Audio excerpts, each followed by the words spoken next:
to the gym this morning next to Mo Farah winning a 5k. Pulls out after this. Here's Bolt, released against David James, slips it past David James and scores at Old Trafford.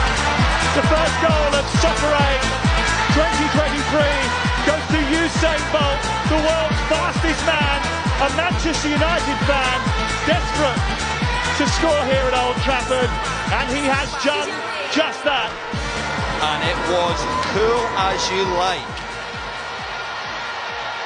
The trademark celebration, joined by a Manchester United legend, and the World 11 in front. He's onside. Bugsy pulls up, I think it's his hamstring, and he just slots it past David James.